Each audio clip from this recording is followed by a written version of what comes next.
명하심과 우리가 그 앞에 모임에 관하여 영어로나 또는 말로나 또는 우리에게서 받았다는 편지로나 주의 날이 이르렀다고 해서 쉽게 마음이 흔들리거나 두려워하거나 하지 말아야 한다는 것이라. 그 베들가 전설을 쓰고 나서 자꾸 소리가 들려오는데, 우리가 휴거가 된다고 하니까 그 당시 고난이 굉장히 심하니까 곧 들림 받을 줄 알고, 그러면 우리는 일하면 안 되고 열심히 기도해야 된다. 그래서 말씀과 기도에만 심취하고 일을 안 했어. 이게 이제 시한부 종말론자들이 항상 그런 식으로 하잖아요. 그래서 그거에 대해서 바르게 교정해 줄 필요가 있었어요. 그래서 이 대성약 후서를 쓰게 되는데, 반드시 주님은 재림을 하실 거예요. 그러면 우리는 준비를 해야 돼요. 주님이 재림하시는 거는 추수와 같아요. 우리가 농사를 져서 열매를 맺으면 추수 때가 된 거예요. 추수를 해서 알곡만 창고로 드리는 거죠. 그럼 우리의 신앙생활에 많은 사람들이 예배당 뜰을 밟고 종교 생활을 하지 그리스도인으로서 예수를 안 믿어. 입으로는 예수를 믿는다 하는데, 믿는 것이 뭐냐면 그 예수를 이용해서 돈이 필요하니까 좀 공급해 주세요. 나 병 좀 고쳐주세요. 내 자식 좋은 대학 가게 해주세요. 좋은 직장 취직하게 해주세요. 그런 식으로 신앙생활을 해요. 그건 종교생활이지 신앙생활이 아니에요. 생각을 해보세요. 예수님이 십자가에 못 박혀 죽으실 때 우리 옛사람도, 우리 천연적인 것도 뭐 했어요? 죽었어요. 그러면 예수 부활의 생명이 내 생명 안으로 들어온 거예요. 그럼 생각을 해보세요. 부활의 생명은 사람이야, 하나님이야? 하나님인 거예요. 우리 옛사람이나 천연적인 사람이야. 쉽게 말하면 우리는 하나님의 생명으로 갈아타는 거예요. 그러면 하나님의 생명은 영원히 부족함이 있다? 없어요. 질병도 없어요. 그러니까 중요한 건 십자가를 적용하면 저주에 속한 모든 것은 그날로 끝나는 거야. 십자가를 제대로 적용하면 질병도 떠나고 가난도 떠나고 고통도 떠나고 모든 게 떠나는 거야. 그럼 그리스도가 내 생명이 되면 그분이 다 책임지는 거야. 그러니까 내가 돈을 쌓아놓은 게 없어도 두려울 게 없는 게 그분이 때를 따라 알아서 먹이시는 거야. 그분의 지혜와 능력은 나의 길을 인도하시는 거야. 그리고 우리 몸은 연약하잖아요. 하나님의 생명이 들어왔지만, 그러면 내 몸이 하나님의 생명을 지탱하려면 이 몸을 연약하게 그냥 둬야 돼? 건강하게 치료해야 돼? 건강하게 치료하는 거예요. 자, 우리가 집에 사는데 내 집이 어디 구멍이 났거나 문제가 생기면 집주인이 뭐 해야 돼? 고쳐야죠. 우리 몸은 그거와 똑같아. 하나님의 생명이 들어오시면 내 몸에 탈이 나 그분이 내가 고쳐달라고 할 필요도 없이 그분이 알아서 고치는 거야. 그렇다면 내가 그분을 의식하고 살면 내 방법대로 살 수 있어요, 없어요? 없어요. 그분이 원하는 길을 가는 거예요. 그분이 원하는 길을. 그리고 그분이 원하는 삶을 사는 거예요. 내 멋대로 살 수가 없어. 그게 신앙생활이에요. 그러면 그런 생활을 하도록 2000년 동안의 은혜 시대를 준 거야. 이 은혜 시대가 끝나면 주님 뭐 하래? 데리러 온다는 거야. 그게 주님이 강림하시는 거예요. 그래서 우리를 데려가는 거죠. 이것을 우리가 잊지 말아야 돼요. 그러니까 신앙생활을 오래도록 했음에도 불구하고 이 아주 기본적인 믿음 생활을 못하기 때문에 마땅히 누릴 복을 못 누리는 거야. 이게 심각하죠. 그리스도 안에는 부족함이 없어요. 문제는 내 지혜를 따라서, 내 고집을 따라서, 내 생각대로 사는 거야. 늘 제가 얘기하지만 보세요. 그리스도 안에서 내가 그리스도 생명을 가지면 그 순간부터 나는 주님의 몸의 일부가 되는 거야. 나는 지체야. 그러면 우리 여기 있는 사람들이 다 그리스도 몸 안에 지체야. 그러면 지체는 지체끼리 남의 몸이야, 내 몸이야? 내 몸이 되는 거예요. 우리는 서로가 내 몸이 되는 거예요. 그러면 같은 지체가 기쁜 일이 있으면 누구도 기뻐? 나도 기쁜 거죠. 왜냐하면 그게 내 몸이니까. 슬픈 일이 있으면 나도 슬픈 거야. 그게 은혜죠. 그런데 종교 생활은 뭐 합니까? 저 사람의 색깔과 내 색깔이 달라. 그래서 저 사람이 잘 되면 배알이 들꼬듯이 아파. 그래서 시기 질투가 나는 거야. 또 나는 저 사람보다 자기 스스로가 비교해 보니까 못났어. 그러면 낙심하고 좌절하고 침륜에 빠져. 그런데 그리스도 생명으로 바꾸면 우리의 과거의 어떤 모습은 아무 상관이 없는 거야. 다 똑같아. 같은 생명, 같은 능력 안에. 다른 건 뭐가 있냐? 기능만 달라. 각자 역할이 다를 뿐이야. 그러나 생명이나 추구하는 방향성은 똑같아. 그러니까 이렇게 우리가 준비가 되는 거야. 그러니까 그리스도의 생명으로 살면 개인주의가 존재할 수가 없어요. 반드시 교회라는 공동체 안에서 활동을 해요. 공동체를 떠날 수가 없어요. 그러니까 개인적으로 하면은 지체가 개인적으로 따로 놀면 그 지체가 어떻게 돼요? 그건 죽은 거예요. 그건 아무 의미가 없는 거예요. 죽은 거예요. 그래서 주님이 말씀하시는 게 에베소 2장 1절에 그러죠. 죄와 허물로 죽은 너희를 그러잖아요. 그렇죠? 그러니까 우리가 그리스도로 살기 전까지는 죄와 허물 안에서 주님이 볼 땐 죽은 자야. 그런데 우리가 새 생명 안에서 살아나는 순간 이제 그거는 하나님이 친히 내 생명이 돼서 사는 거죠. 자, 그런데 이제 하나님이 내 생명이 돼서 내게 오시면 내가 주님을 믿고 의지하고 내 육적인 건 자꾸 항복을 하면 할수록 주님이 내 생각과 감정과 의지를 점령해 가겠죠. 지배해 가겠죠. 그러니까 점령을 많이 한 것만큼 그리스도가 잘하는 거야. 그래서 나중에 그리스도로 충만해지는 거야. 이렇게 장성한 분량으로 자라가는데 특정한 한 사람만 그래야 돼요? 다 그래야 돼? 다 그래야 돼요. 이게 굉장히 중요해요. 자, 이제 이렇게 해가지고 무르익으면 주님이 추수하러 오시는 거야. 그게 강림이고 주님이 강림하실 때 우리는 뭐예요? 들림을 받는 거죠. 그래서 우리는 열매를 맺어야 돼요. 자, 그러면 생각을 해보세요. 이제 내가 신앙생활을 정상적으로 잘하면 잘할수록 누구로 자라가? 그리스도로 자라가죠.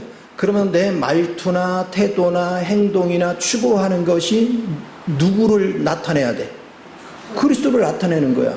하나님의 인격을 나타내고 하나님의 태도를 나타내고 하나님이 추구하는 세계를 향해서 내가 나아가는 거죠. 그게 자연스러운 거예요. 그러면 주님과 내가 동역을 하고 주님이 가는 방향으로 같이 가면 슬플까요? 즐거울까요? 즐거워요. 때로는 주님과 더불어서 계곡을 올라가기도 해야 되고 때로는 진흙창을 건너기도 하고 수없는 길을 갈 거예요. 그런데도 두려워하지 않아. 이유는 주님이 함께 하시거든요. 신명기 1장 31절에 보니까 네가 위험한 길을 갈 때 하나님이 팔에 나를 어떻게 했대? 안고 갔대. 네가 오를 수 없는 곳, 네가 갈 수 없는 길은 내가 독수리 날개까지 너를 업고 날랐대. 할렐루야. 그 하나님을 우리는 경험할 수 있어야 돼요. 누릴 수 있어야 돼요. 그러면 이런 하나님을 경험하고 이 하나님 안에서 내가 자란 사람이 주님의 강림의 때가 기다려지는 것이지. 자기가 준비가 하나도 안 되는데 지금 주님 오시면 어떨 건데. 하나님은 하나님의 생명으로 조성된 자를 데려가는 거지, 십자가에서 심판한 걸 데려가지 않아요. 반드시 이것을 봐야 돼요. 그래서 신앙생활은 내가 하고 싶으면 하고 말고 싶으면 말고, 그거 신앙생활 아니에요. 그건 그냥 종교생활 하는 거예요. 종교생활이라는 건 뭐냐면 절에 가서 부처상이다 비나이다 하는 거랑 똑같은 거예요. 대상만 주님으로 바뀐 거야. 그러니까 주님의 생명이 내 안에 들어와서 그분이 내 생명이 되도록 믿는 게 아니고 그냥 우상 섬기듯이 믿는 거야. 그래서 십자가가 우상일 수도 있어. 예수가 우상일 수도 있어. 그런데 살려주는 영이 되신 그분을 내 생명으로 받으면 그분이 내 우상이 아니라 내 생명이 되는 거야. 나의 실제가 되는 거예요. 그게 예수 믿는 거예요. 그러니까 예수를 바르게 못 믿으면 평생을 교회 다니면 뭐하냐고. 그러면 세월이 가면 갈수록 내 인격은 누구 인격하고 닮아져? 하나님 인격이 나타나겠죠. 그런데 옛날이나 지금이나 여전히 자기 고집대로, 자기 생각대로, 자기 능력대로 그냥 자기 멋대로 살아. 그건 예수 믿는 게 아니에요. 예수는 가면 갈수록 내가 없어지는 거예요. 그리스도만 남는 거예요. 자, 내가 없어지면 내가 없어진 것만큼 뭐 하느냐? 가난한 나도 없어지는 거야. 저주받을 나도 없어지는 거야. 질병의 나도 없어지는 거야. 고통의 나도 없어지는 거야. 부활의 생명 안에는 눈물도 탄식도 근심도 염려도 부족함도 없어요. 축복은 그렇게 하는 거예요. 그런데 많은 사람들이 어떻게 하냐? 자기가 하나도 그리스도 안에서 변화되고 자라지도 않으면서 무대뽀로 그냥 하나님 이거 해주세요 저거 해주세요. 그래도 안 되면 금식하면서 나 안 주면 죽어버릴 거야, 굶어 죽을 거야, 그러면서 떼가지를 썩하면서 기도를 해. 이거를 꼴값이다 그래. 신앙생활을 그렇게 하는 거예요. 신앙생활은 내가 없어지는 거예요. 가면 갈수록 내가 없어지고 그리스도가 조성되는 거예요. 그러면 교회가, 공동체가 모인 교회가 각자가 없어지고 그리스도만 사라지면 그리스도 한 분만 남잖아요. 그러면 의견이 저절로 뭐가 돼? 하나지. 그분이 주는 지혜에 따라서 무슨 일을 각자 기능을 따라 일을 해도 목적이 하나지. 그러니까 다툴 일이 없는 거예요. 교회는 다툴 일이 없어요. 교회는 그리스도의 성분이 아닌 건 교회가 아니에요. 그리스도 성분 얘기할 때는 성부, 성자, 성령을 다 포함하는 거예요. 이게 산 신앙생활이에요. 그래서 우리는 종말의 때를 기다리는 사람은 내가 그리스도와 교제하면서 자연스럽게 가야, 내가 이제 무르익으면 아 이제 추수 때가 됐구나. 그 가을에 벼를 심었는데 벼가 인격체라고 생각을 해봐요. 벼가 이제 자꾸 무르익어서 이렇게 벼 모가지가 이렇게 숙여지잖아요. 그때 되면 벼가 무슨 생각이 있어요? 인격체라면 아 이거 이제 우리 주인님이 와서 나 베겠구나. 그럼 나 탈곡하겠네. 그쵸? 그러면 베고 탈곡하려면 난 이제 또 죽었다. 그쵸? 나 완전히 박살을 내야 내가 주인이 먹을 수 있는 알곡으로 되는 거야. 그런 과정을 다 거쳐가는 거예요. 그래서 종말에는 적그리스도가 등장을 해서 엄청난 시련이 온다고 그랬죠. 그럼 뭐 하느냐? 탈곡하느냐. 그래서 일찍 추수가 무르익으면 일찍 들림을 받고, 근데 들리고서 그러면 좀 더 두는 거야.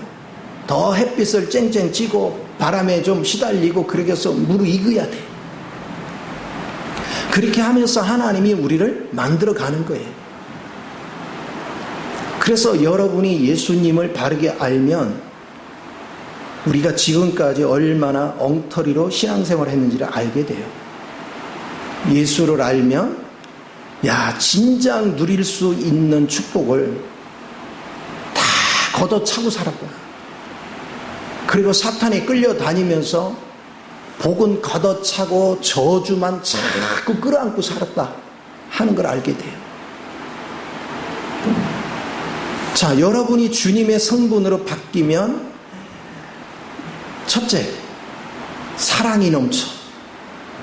그런 가족들에서 긍휼한 마음이 있는 거야. 다 긍휼한 마음으로 돼요. 부족한 것을 보면 막 뭐라고 하는 게 아니라 내가 누리는 이 하나님을 저 가족도 알면 얼마나 좋을까. 근데 내가 어떻게 바꿀 수가 없어. 하나님만이 그 마음을 바꿀 수 있어. 그래서 하나님 전에 나가서 기도하는 거예요. 하나님 앞에 계속 기도하는 거예요. 하나님, 제가 주님을 알고 나니까 반드시 이 주님을 내 자식들도 내 아내도 내 남편도 만나야 되겠습니다. 통곡하는 거예요. 우리가 누가복음 16장에 보면 거지 나사로와 부자가 나타나잖아요. 둘 다 죽어가지고 나사로는 누구 품에 있어? 아브라함의 품에 있어요. 그 부자는 저 고통의 장소에 있어. 근데 중간에는 구렁이 있어서 서로 보고 대화는 되는데 가지는 못해. 그러니까 그 부자가 당부를 하잖아요. 저 나사로를 보내서 우리 가족들한테 지금 여기 상황을 좀 알려달라고 사정을 하잖아요. 자, 하나님의 실체를 경험한 사람은 가족들을 이대로 두면 안 되는구나. 그 실체를 안다면 나 혼자 가족들 다 방치해 두고 나 혼자 좋은 자리에 갈 수가 없는 거예요. 애가 타는 거예요. 가족들 구원이 애가 타는 거예요. 그런데 자신부터가 그거에 대한 확신이 없는 거예요. 자신부터가 애가 멋지고만 그만이지. 그냥 그런 식으로 믿는 거예요. 성경이 말씀하시는 게 얼마나 진짜인지를 자기가 경험해보지 않으면 몰라요. 그러니까 믿음 생활하지 않은 가족을 향해서도 그냥 뜨뜨미지근한 거야. 믿기 싫으면 안 믿으면 할 수 없지. 그 억지로 내가 믿으란다 믿냐? 그래, 억지로 안 믿어요. 그러나 내가 하나님 앞에 나가서 울부짖어야 그 가족들을 하나님 변화시키지. 하나님이 새롭게 해줘요. 그게 사랑이죠. 그런데 가족들이 인식을 못하고 있는데 내가 믿는다 하면서 애타는 마음으로 울부짖지를 않는 거예요. 그럼 그게 어떻게 믿음이에요? 가족들이 심각한 곳으로 가서 성 밖에서 1000년 동안 또 고난을 받는다. 아니면 지금 구원을 안 받았으면 영원한 불못에서 영원히 고통을 받아야 되는데 그걸 진짜로 믿는다면 그런 믿음 안에 있는 자녀나 가족을 보면서 천하태평이다? 말이 돼요? 말이 안 되는 거예요. 그런데 너무나도 많은 사람이 천하태평해요. 이유는 왜 그러냐? 자신부터 이 사실을 믿지 않는 거예요. 주님을, 강림을 믿지 않고 천국과 성 밖을 믿지 않고 영벌과 새하늘과 새 땅을 믿지 않는 거예요. 말로만 그냥 믿습니다 믿습니다 하는 것 보니 이제 실제로 심각성을 가지고 인식하지를 못하는 거예요. 사실을 알면 절대로 주목극으로 지나가지 않는다. 그러니까 이게 심각한 문제예요. 바울은 이 부분을 심각하게 여기는 겁니다. 그러다 보니까 이런 거에 대해서 구체적으로 여기 데살로니가 교회 성도들은 초신자들이니까 아직 경험이 없단 말이에요.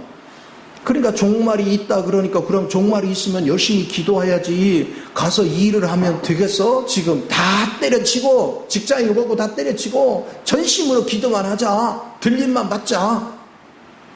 이런 식의 신앙생활을 가는 거예요. 근데 여러분 예배가 여기에 앉아서 말씀 드리는 게 예배가 아니에요. 여러분 삶이 모든 삶 속에서 하나님의 뜻대로 순종하는 삶이 예배인 거야. 내가 정말로 하나님 앞에 이기는 자가 되려면 매사를 하나님의 뜻 안에서 행하는 거죠. 그러나 우리 하나님은 하루아침에 그게 안 된다는 걸 알아요. 그래서 우리 하나님이 그 길로 인도하면서도 오래 기다리는 거야. 그래서 시편 23편을 통해서 주님이 그러잖아요. 여호와는 목자신 내게 부족함이 없다.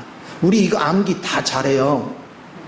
그런데 여호와라는 분을 진짜 경험하지 못하니까 주님은 우리한테 부족함이 없다 말하는데 우리는 맨날 부족하다고 여기는 거야. 힘들다고 여기는 거야. 낙심하고 좌절하는 거야.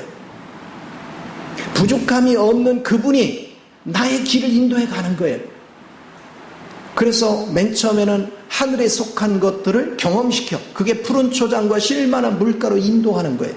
하나님의 양식, 말씀 속에는 그 양식과 그리고 영, 생명수가 무엇인지를 우리로 하여금 맛보게 해요. 경험해요. 그 주님을 맛보면 맛볼수록 우리는 거기에서 맛보기만 하고 가만히 있으면 안 돼. 내가 그것을 먹음으로 하나님에 대해서 인식한 것만큼 하나님은 하나님의 체질에 맞도록 훈련을 시켜. 그게 의의 길을 걷는 훈련을 시키는 거예요. 하나님이 원하는 길을 걷는 훈련을 시켜. 그래서 이 단계가 하루아침에 되지 않아요. 하나님은 조금 높은 단계의 영적인 양식을 경험시키고 그 다음에는 또 의의 길로 사는 법을 훈련을 시켜. 근데 우리가 항상 어떤 훈련을 받으면 처음부터 잘해요?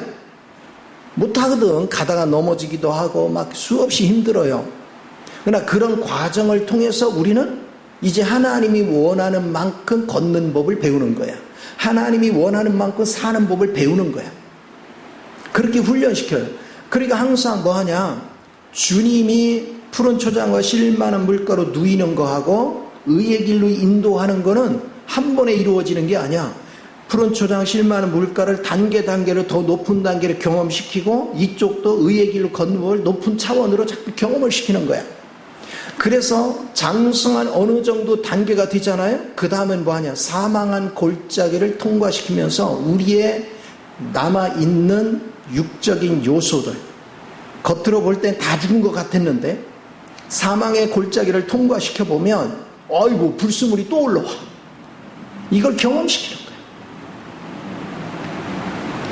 그때 주님의 지팡이가 나의 길을 인도하고 내가 길을 다르게 가면 너무 힘드니까 도망가려고 하면 막대기를 가지고 툭툭 치는 거예요. 방향을 잡아주는 거예요. 그렇게 하면서 내 속에 주님의 성분만 남기는 거죠. 이렇게 준비된 사람들이 종말의 때를 아는 거예요. 우리가 사관학교를 들어가면 평생 사관생도가 되어 몇 년 뒤면 제대를 해요. 훈련이 끝날 때가 있죠. 주님도 마찬가지야. 우리를 훈련시키는 것이 하나님이 원하는 단계까지 돼야 훈련이 끝나는 거야. 어떤 단계를 가려면 끊임없이 훈련이 필요해요. 제가 공무원이 돼가지고 대전에 있는 공무원 연수원에 들어갔는데 고강도의 훈련을 시키더라. 공무원으로서 나는 그때 기술직이니까 기술직에 관계되는 기능 훈련도 다시 시키고 학교에서 배운 것보다 강도가 더 세요. 실제적으로. 그리고 공무원으로서의 윤리 도덕적인 것도 공복으로서의 자세, 이런 훈련들을 집중적으로 시켜요. 그 훈련을 받고 나니까 생각이 달라지는 거예요. 국가관이 달라지는 거예요. 그러나 일정 기간 훈련하면 또 나오는 거예요. 그런데 나와서 이제 공무원으로 활동을 하지만 훈련이 끝난 게 아니야. 주기적으로 연수교육을 들어가는 거예요.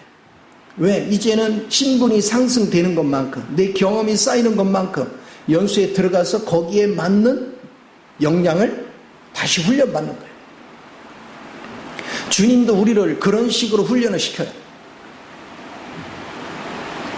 그래서 우리 준비가 잘 되면 이제 발령난 그곳으로 우리가 가는 거예요.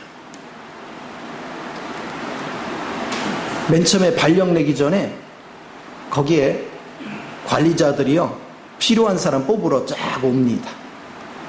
난 나중에 알았는데 싹 와서 둘러보고요, 훈련 받는 거 딱 보다 찍어요. 우리 보내달라고. 보내달라고. 그럼 뭐 하냐면, 좋은 부서는 좋은 자리라고, 소위 공무원의 좋은 노른자위는 이미 와서 뭐 했어? 다 간택을 해놨어. 이게 다른 거야. 제가 발령이 났는데 그때는 광화문 전화국이 우체국 소속이거든요. 나는 광화문 전화국에 발령이 났는데 우리 친구들은 강원도 뭐 지금은 이제 묵훈가 거기가 황지고 막 그런 다 그런 데로 가서 전부 다 막 다른 데로, 나만 광화문 전화국에 딱 왔어. 그리고 내게 보직을 맡겨준 게 뭐냐? 그 당시 청와대 밑에 보안 설비 그 관리를 제가 하는 거예요. 설계를. 그 참 그런 장면들. 그러니까 뭐 하느냐면 우수자는 뽑혀가는 거예요. 공무원 조금 했다고 부대 가서 훈련 딱 끝나자마자 뭐 하느냐? 인사과로 딱 발령해. 그러니까 항상 우리는 이런 것을 깨닫는 거예요. 항상 신앙생활 하면서 여러분이 잊지 말아야 될 것은 우리의 신앙생활도 똑같은 것이다. 주님 앞에서 하나님은 우리의 일거수일투족을 다 보고 계시는 거예요. 그래서 하나님이 쓰시기에 합당한 곳으로 나를 이끌어 주시는 거예요. 그러니까 내가 훈련을 바르게 되면 하나님이 우리를 차출해서 쓰는 거예요. 그곳에 우리 역량에 맞도록. 그리고 하나님은 그렇게 하나님에 의해서 쓰임 받는 자에게 집중적으로 그분의 지혜를 주고 그분의 능력을 주고 그분의 권세를 주는 것이고, 그 일을 감당할 수 있는 모든 필요한 걸 공급해 주시는 거예요. 그러니까 신앙생활을 잘하면 잘할수록 목적의식이 분명해져요. 그리고 주님이 내게 주시는 모든 것들을 친히 경험하면서 즐기는 거예요. 그런데 하나님 앞에 받은 것이 없고 하나님 앞에 지명된 것을 못 느끼는 사람들, 신앙생활이 낙이 없어요. 그냥 교회 다녀야 천국 간다니까 다니기는 다니는데 재미가 없어요. 그러니까 그런 사람들은요, 예배 드리기 전에 찬양하잖아요. 안 와요. 찬양 끝날 때까지 와서 말씀만 앉아 들으면 된다고 생각하는 거야. 그러니까 평생 간택을 못 받는 거야. 인정을 못 받는 거야. 하나님을 얼마나 무시하면 하나님을 찬양하는 자리에 빠지냐고. 그래 놓고 하나님 앞에 이거 해주세요 저거 해주세요 하면 우리 주님 볼 때 쟤 또 꼴값 떤다 그러지. 자세가 중요해요. 태도가 중요해요. 우리가 신앙생활을 제대로 하면 우리는 그냥 주님을 기다리는 게 아니에요. 주님을 기다리는 사람은 주님이 오시기 전에 내가 뭐 해야 돼? 준비가 돼야 되는 거예요. 주님이 원하는 훈련에서 내가 하나님 앞에 인정받는 자리까지 성장을 해야 돼요. 이게 굉장히 중요하죠. 그런데 그 하나님은 훈련을 어디서 시키느냐? 우리 생활 현장에서 시키는 거예요. 돈을 벌러 가도 얘가 돈에 잡혀 사는가? 하나님의 영광을 드러내려고 돈 버는 현장에서 일하는가? 돈을 주목하는 것이 아니라 나를 통해서 사람들이 누구를 발견하게? 하나님을 발견하게 일하는 거예요. 그게 주님 앞에 충성하는 거예요. 그게 신실한 훈련이야. 거기서 인정을 받으면 하나님은 물질을 보너스로 주는 것이고, 명예도 보너스로 주는 것이고, 건강도 보너스로 주시는 거예요. 그런데 주님은 안중에도 없어. 그저 돈, 그리고 자기 멋대로 막 행동을 해. 그러면 주님이 영광을 받아, 나 때문에 주님이 모독을 받아.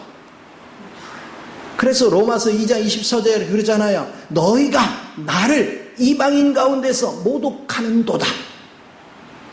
너가 예수 믿는다고, 교회 다닌다고, 예배당 뜰을 밟고 다니는데 네 하는 행동 거지가 나를 욕되게 한다. 아이고, 저 예수 믿는 것들이 왜 저 모양인지 몰라. 아니, 세상 사람이 그렇게 얘기해요. 예수 믿는 것들이 문제래. 어떻게 예수를 좋다고 믿어? 아니, 교회를 안 다니는 사람이 그렇게.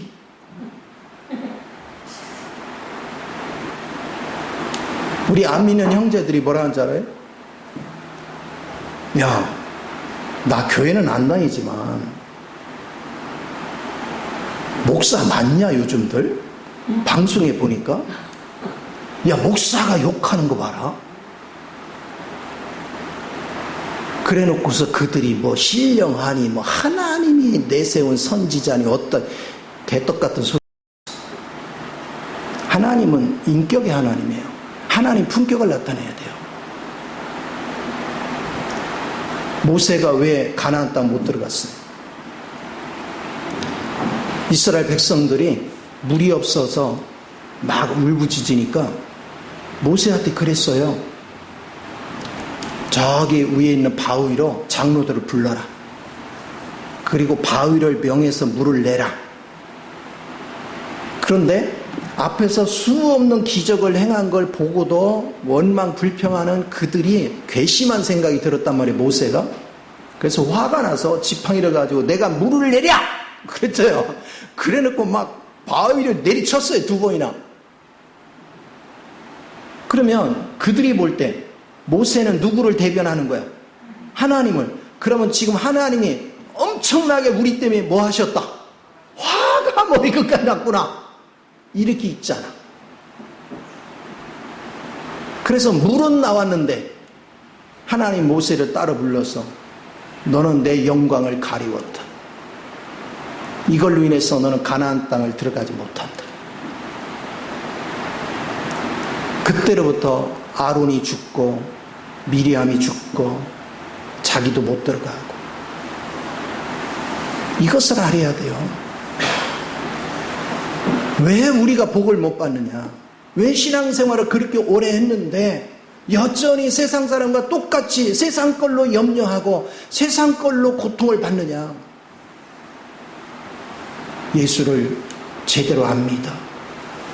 왜 안 믿어요? 모르니까. 예수를 모르는데 알려고를 하지 않아. 심각하죠. 학교를 다니는데 열심히 공부는 했는데 글을 읽을 줄 몰라. 이거 어떻게 된 거야? 산수 공부를 열심히 했는데 구구단도 제대로 못 외워.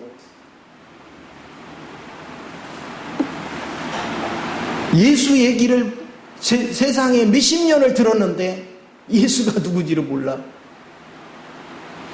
지식으로만 예수 얘기하는데 실상은 예수를 몰라. 실상은 예수를 모르니까 주님을 따라갈 생각이 없어. 그냥 무당 굿하듯이 믿어. 내가 이렇게 힘드니까 이거 해주세요, 저거 해주세요. 그러니까 예수를 생명으로 받지 않고 예수를 기복적인 신앙 관점으로 믿는 게 그게 우상숭배야. 다른 형상을 쫓는 것만 우상숭배가 아니라 예수를 생명으로 받지 않는 게 다 우상숭배야. 이것을 알아야 돼요. 그래서 신앙생활을 입으로만 쥐어줘야 하는 거 아니에요. 신앙생활은 실제적인 신앙의 바탕을 가지고 사는 것. 저도 이 예수를 알기까지 30년 동안 목회를 하면서 맨 처음에는 하나님이 성경을 알게 해주셔서 그 성경을 전하면서 내가 생각해도 뿌듯해. 야, 신기하다. 어떻게 말씀이 이럴 수가 있냐. 그랬고 막 자부심이 있었어. 이 말씀에 대해서. 말씀 열심히 전했어요. 30년 전이나 지금이나 전하는 말씀이 같아. 근데 지금하고 무슨 차이가 있느냐. 그때는 예수를 모르고 예수에 관하여 들은 바를 얘기한 거. 지금은 주님 앞에서 이리 깨지고 저리 깨지고 이리 박살나고 저리 박살나고 하면서 예수님의 실제를 만진 거예요. 예수님을 실제로 경험하는 거예요. 넘어짐이 없이 주님을 몰라요. 우리는 많은 실패를 거듭하면서 많은 넘어짐을 경험하면서 그분의 실제를 알고 실제를 살아내는 거예요. 우리가 훈련 받을 때도 한 번에 됩니까? 수없이 실패하고 수없이 윗사람한테 욕먹어가면서 하는 거예요.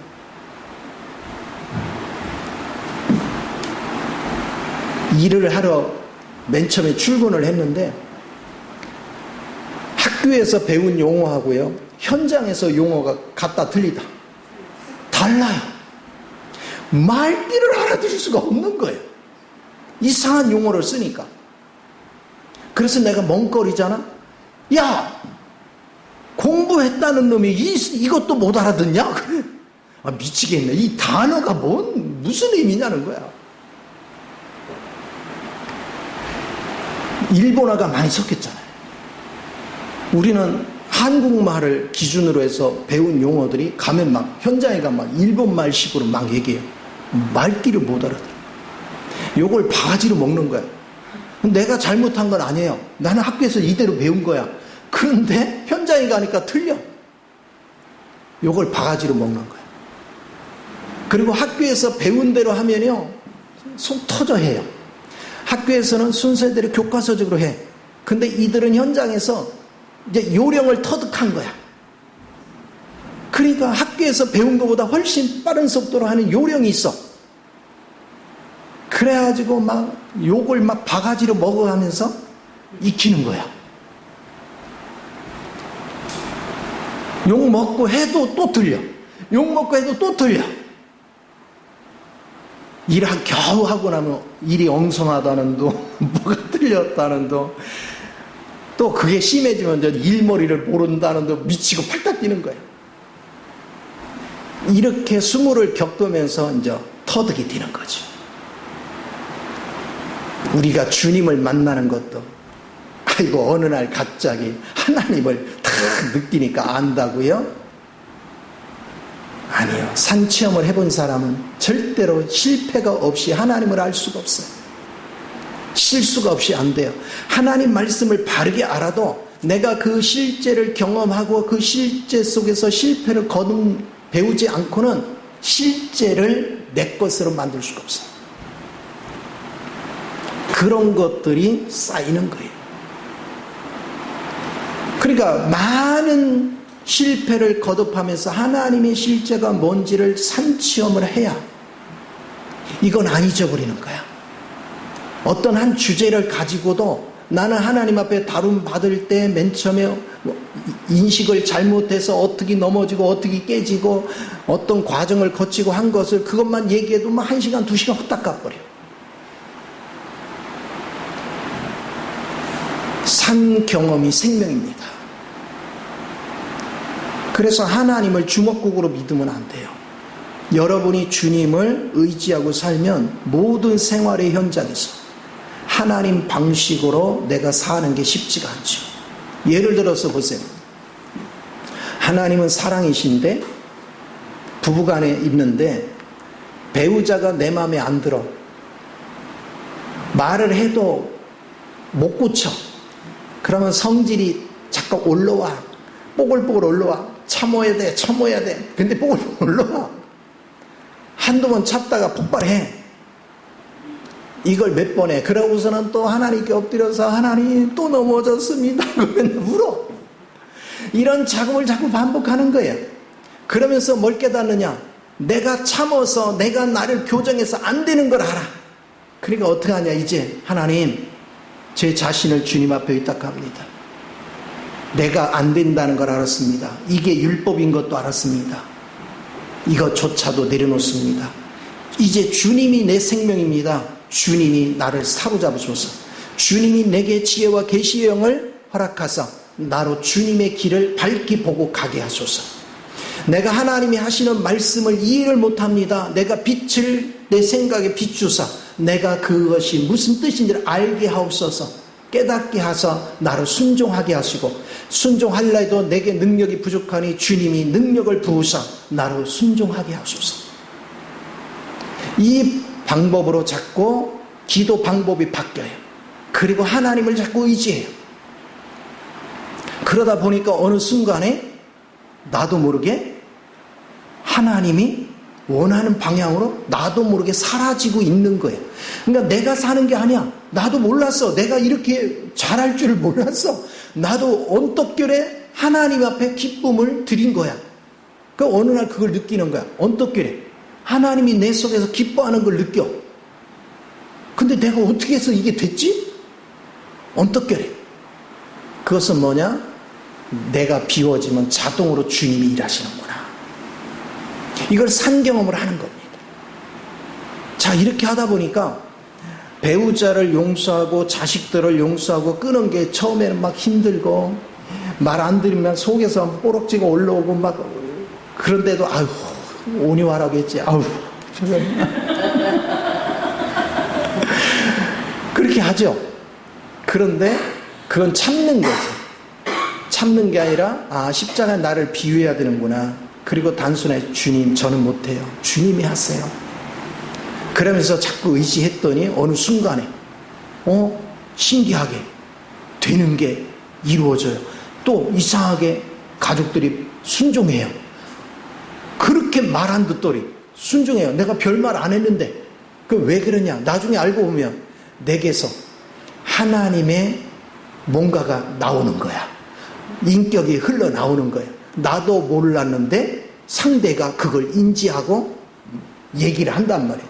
그때서야 내가 바뀌었구나. 나도 모르게 내가 그리스도의 생명 안에서 변했구나. 그걸 인식하죠. 그래서 그 주님을 우리가 인식하고 믿는 게 굉장히 중요해요. 자, 이렇게 훈련이 되면 이제 사람들이 종말에 대해서 가르칠 때 빨리 이해를 해. 여기 이런 얘기를 합니다. 어떤 사람들이 영으로는 얘기는 뭐냐면 이런 거예요. 야, 내가 하나님께 계시를 받았는데 하나님이 그러시는데, 그러면서 지금 종말의 때에 너희들이 준비해야 돼. 이렇게 말하걸랑 다 거짓말이래. 믿지 마라. 그리고 내가 바울한테 들은 얘기인데 바울이 했다는 얘기를 말을 한다는 거야. 그것도 믿지 마라. 바울이 편지를 보내왔는데 하는 소리도 믿지 마라. 다 거짓말이다. 네가 산 경험을 해야 되는데 그 경험을 하려면 뭐 하느냐? 주님이 오시기 전에 반드시 적그리스도가 등장, 불법의 자식이 등장할 것이다. 종말을 제시한, 종말의 때가 오기 전에 무슨 징조가 있을지를 알려주는 거예요. 내가 하나님과 관계가 바르게 되면 그게 읽혀져. 적그리스도가 누구구나 하는 것을 알게 돼. 그러나 주님을 인식하지 못한 사람은 적그리스도가 등장해도 안다 모른다? 몰라요. 그러나 주님을 훈련받고 주님이 어떤 분인지를 알기 시작하면, 주님이 내 안에 생명으로 사시면 내 안에 있는 주님이 저절로 알게 하죠. 그래서 우리 신앙생활은 세월만 허비하면 안 돼요. 오랜 세월 신앙생활을 했는데 예수를 지식으로만 이해하고 실제적인 예수를 인식하지 못한다면 다른 게 부끄러운 게 아니라 그게 부끄러운 거예요. 어떤 사람은 그럽니다. 그렇게 예수를 믿었는데 왜 이렇게 물질이 없어? 그렇게 예수를 믿었는데 뭐 된 게 뭐 있는데 왜 이렇게 축복이 없어? 그래요. 그들은 세상적인 축복만 얘기해. 세상적인 축복을 추구하는 사람은 옛사람이거든요. 천연적인 사람이에요. 그러나 그리스도의 생명 안에 있는 사람은 땅의 축복을 기대하지 않아요. 그건 하나님이 때를 따라 공급하셔요. 우리는 뭐가 있느냐? 세상의 어떤 시련과 어떤 어려움이 와도 나는 눈썹 하나 요동하지 않아. 이유는 왜요? 내가 누구 안에 있으니까. 주님 안에 있고 내 생명이 주님이기에 주님에게는 불가능이 없고 주님에게는 부족한 게 없고 주님은 모든 지혜의 근본이 되시니 내가 주님을 내 생명으로 모시고 주님 안에서 생활하는데 뭐가 두려워요? 아무것도 두려울 게 없어요. 나를 때를 따라 필요를 공급해 주실 분은 주님이신 거예요. 그걸 아는 사람은 참 자유하죠. 참 행복해. 이런 사람만이 종말의 때를 알아요. 주님의 때를 압니다. 그리고 이렇게 주님을 아는 사람은 반드시 그 종말의 때가 알고 그때까지 하나님이 나를 어떻게 훈련시키는지를 알아요. 그런데 중요한 건 은혜의 시대가 2000년이지만 실제 내게 훈련받을 기회는 100년도 안 되네. 이 땅에 사는 동안에 훈련을 받는 거예요. 그런데 태어날 때는 알았는데 내가 언제 죽을지는 안다 모른다. 몰라요. 근데 사람들이 그래요. 아이고 얼마나 자기의 운명을 아는지. 그냥 내일 할게요. 내년에 할게요. 오늘 저녁에 죽을지도 모르는데 내일 할게요. 근데 또 내년에 할게요. 그러나 주님을 인식한 사람은 오늘 일은 오늘 하는 거예요. 내일로 미룰 수가 없어요. 왜? 오늘이 나의 인생의 마지막일 수 있기 때문에. 철저하게 준비해야 되고 내일로 미룰 수가 없어요. 항상 그렇게 주님을 인식하며 사는 훈련이 이게 얼마나 복된 것인지 그 하나님을 우리가 누릴 수 있는 걸 보게 돼요. 그래서 이렇게 얘기합니다. 3절에 누가 어떻게 해도 너희가 미혹되지 말라. 먼저 배교하는 일이 있고 저 불법의 사랑 곧 멸망의 아들들이 나타나기 전에 그날이 이르지 아니하리니. 이렇게 누가 신령한 은혜를 받았네, 하나님이 나한테 어떤 계시를 줬네, 누가 이런 신령한 누가 하는 얘기네, 누가 편지를 보내왔네, 이 소리 믿지 마라. 네 앞에 불법을 행하는 악이 나타날 때까지는 아무도 믿지 마라. 그 실제가 나타나야 비로소 주님의 강림의 때가 오는 것이다. 그럼 그 전에는 뭐 하느냐? 가정에 있으면 가정, 직장에 있으면 직장, 교회에 있으면 교회, 그곳에서 하나님이 원하는 삶을 살아라. 하나님이 원하는 건 섬기며 삶이에요. 주일날도 제가 말씀을 드렸지만 주님은 어디에 있었어요? 죄인들과 함께하고 있었어요. 그러나 종교인들은 뭘 하겠습니까? 어떻게 저 죄인들하고 어울릴 수가 있어? 하나님의 자녀라면서 그렇게 얘기했어요. 저가 누군지를 안다면 어떻게 저런 것들하고 어울려? 바리새인들이 그렇게 했죠. 그때 주님 뭐라 했어요? 나는 너에게 의원으로 왔다. 환자라고 느끼는 사람만 내가 치료한다. 그러나 자기가 건강하다 하는 자 나와 상관이 없다. 누가 구원받느냐? 내가 죄인인 걸 본 자. 내가 죄인인 걸 본 자. 누가 하나님을 계시를 받은 자냐? 내가 얼마나 부패되고 내가 얼마나 가증하고 내가 얼마나 형편없는 사람인지를 발견한 사람. 그 사람이 주님을 아는 사람이에요. 나의 허물을 본 사람은 잘난 척을 못해요. 똥 묻은 개가 겨 묻은 개를 뭐 하듯이 오늘날 많은 사람들이 자신의 죄를 보지 못하니까 함부로 사람들을 판단하고 정죄해요. 우리가 누군가를 판단하고 정죄하면 자동으로 귀신이 타고 들어와 내 속으로 타고 들어오고 우리 가정으로 타고 들어와 집안을 완전히 풍지박살을 만들어요. 근데 자기가 저주의 말을 퍼붓고 다녀서 그게 저주가 내 집으로 침투돼 들어와서 가정을 파괴하고 있는 걸 본인은 몰라. 그러나 주님의 빛 가운데서 자신의 얼마나 부패되고 형편없는 존재인지를 발견한 사람은 고개를 빳빳이 세우지 않아요. 누가복음 18장 말씀같이 거기 죄인은 고개를 들 수가 없었어. 그리고 하나님, 저는 죄인입니다. 그러나 바리새인은 오늘도 내가 성경을 읽었고, 오늘도 내가 11조를 띵가먹지 않았고, 오늘도 내가 뭐 했고 자기 자랑하기 바빴어. 그의 기도는 하나님이 하나도 듣지 않았어요. 내 죄를 본 자가 주님을 본 자예요.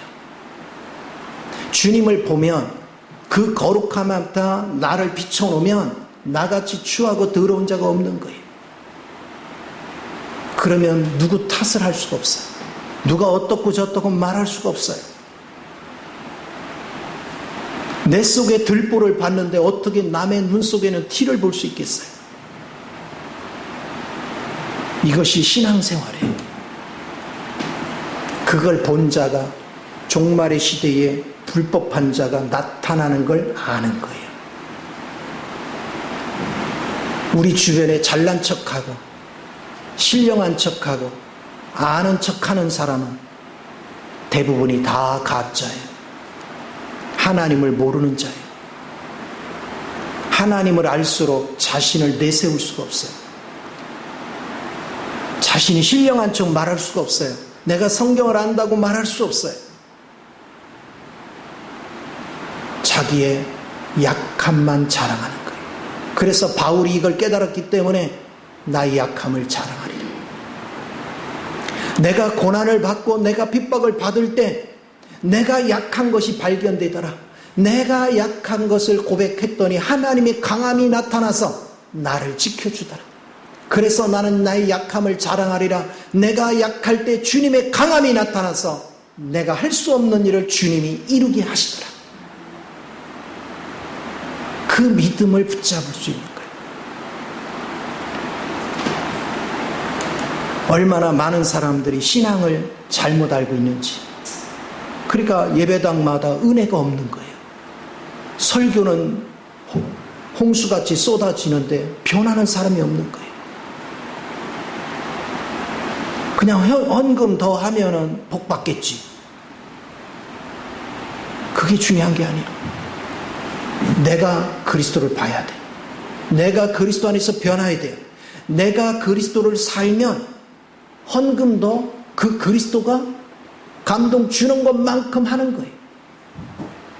내가 떼어먹을 수도 없어. 하나님이 정해준 만큼 하는 거예요. 그게 은혜죠. 그래서 하나님의 영을 따라 사는 교회는 부족함이 없어요. 항상 풍족해. 차고 넘쳐. 돈 있어야 헌금하는 게 아니고 믿음 있어야 헌금하는 거예요. 이게 하나님의 영광이에요. 그래서 우리는 땅의 걸 추구하지 말고 어떻게 하면 내가 주님을 깊이 만날까? 주님의 거룩함에 나를 비춰보세요. 우리 이런 거 느끼잖아요. 내가 성경에 대해서 웬만한 사람들 모이면 성경을 내가 아는 것 같이 막 설명하다가도 나보다 신령한 사람이 딱 나타나면 말이 쑥 줄어. 말을 갑자기 안 해. 왜 안 해요? 내가 말할수록 뽀록 날까 봐. 그걸 경험하는 거죠. 이 보면은요, 예배 끝나고 성도들이 이렇게 방에서 하면 막 이제 성경 가지고 얘기를 해요. 그래서 내가 딱 나타나면 입을 딱 다물어 갑자기. 아이고, 은혜롭게 나누던 것 좀 계속 나누라면 절대 안 해요. 나보다 뛰어나다고 생각하면 그런 거예요. 왜 그래? 지식으로만 알았지 실제가 없기 때문에 그래요. 근데 내가 실제이신 주님을 경험한 사람은 누가 나타나도 상관이 있다 없다? 상관없죠. 왜? 내가 만난 주님을 내가 그것만 얘기하는 거야. 내가 경험한 주님을 얘기하는 데 있어서 뭐 실력이 있고 없고 뭔 상관이 있어. 자연스러운 거죠. 우리가 이렇게 제자들을 교육시켜 놓고 제가 여기 앉아 있고 설교를 시키잖아요. 괜히 내 눈치를 봐, 자꾸. 왜? 지식으로 전하니까 그래요. 본인이 주님을 경험했고 산 주님을 체험했으면 내 눈치를 볼 이유가 하나도 없죠. 내가 만난 주님을 증거하는데. 그래서 우리가 예배당에 모이면 일주일 동안 내가 만나고 내가 체험한 주님을 우리가 모여서 자꾸 나누는 거예요. 그래야 풍성해져. 영이 그게 산예배예요. 지식적으로만 아는 게 아니라 삶을 통해서 주님을 경험한 주님을 우리가 나누는 거예요. 그리고 이 주님을 경험한 사람들은 그분이 살아계신 걸 알기 때문에 찬양 때 찬양 제대로 안 드리고 이리 빠지고 저리 빠지고 안 해. 기도할 때도 남 눈치 봐가며 기도해. 이거 나는 기도 끝난 것 같더니 아직도 막 다시 시작해. 그 왜 그렇게 해요? 주님을 경험하지 못하니까 내가 주님 앞에 뭘 구해야 될지를 모르는 거예요. 정말로 하나님을 바르게 인식해서 저와 여러분이 날마다 승리를 이끌 줄 알아야 돼요. 그래서 4절에 이렇게 해요. 그는 대적하는 자라 신이라고 불리는 모든 것과 숭배함을 받는 것에 대항하여 그 위에 자기를 높이고 하나님의 성전에 앉아 자기를 하나님이라고 내세우니라. 적그리스도는 스스로가 누가 하나님이야? 자기가 하나님이라고 얘기할 거예요. 오늘날도 마찬가지입니다. 자기가 하나님인 것 같이 행동하는 사람, 그런 사람이 적그리스도와 같은 노선에 있는 거예요.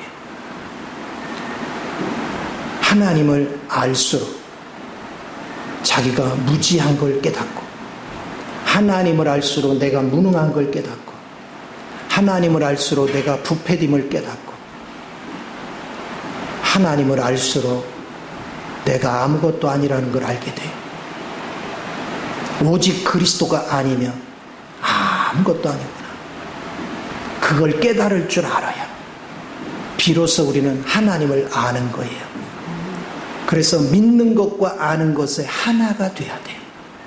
내가 믿는 대상을 교리로만 아는 것이 아니라 삶을 통해서 그분을 경험으로 알아야 돼요. 이렇게 그분을 믿는 것과 아는 것에 하나가 되면 누군가 교리를 가지고 나를 속이려 해도 속는다, 안 속는다? 안 속아요. 주님을 실제로 경험한 게 없으니까 이단에 끌려가는 거예요. 거짓 진리에 끌려다니는 거예요. 그리스도를 바르게 알면 절대로 거짓에 끌려다니지 않아요. 저와 여러분이 오직 예수 안에서 실제의 영을 경험하고 그 안에서 주님을 살아내는 일에 마음을 집중하고 그런 주님을 만나고자 매일 하나님을 찾는 은혜의 역사가 있기를 예수 이름으로 축원해 드립니다. 기도하겠습니다. 존귀하신 주님, 크신 은혜와 사랑을 감사합니다. 참으로 사랑하는 자녀들을 축복하시고 기름 부으셔서 무엇이 신앙생활이고 무엇이 생명의 길인가를 밝히 알아서 종말의 때에 주님이 오시는 날을 정확하게 알고 우리가 주님과 더불어서 들림 받는 일에 부족함이 없도록 기름 부으시고 인도해 주옵소서. 주님이 사랑하는 귀한 자녀들을 기름 부으시고 깨닫게 하시고 그리고 실제 안에서 경험되게 하심으로 아버지와 연합돼 갈 수 있도록 이끌어 주심을 감사하며 주 예수님의 이름으로 기도하옵나이다. 아멘. 할렐루야.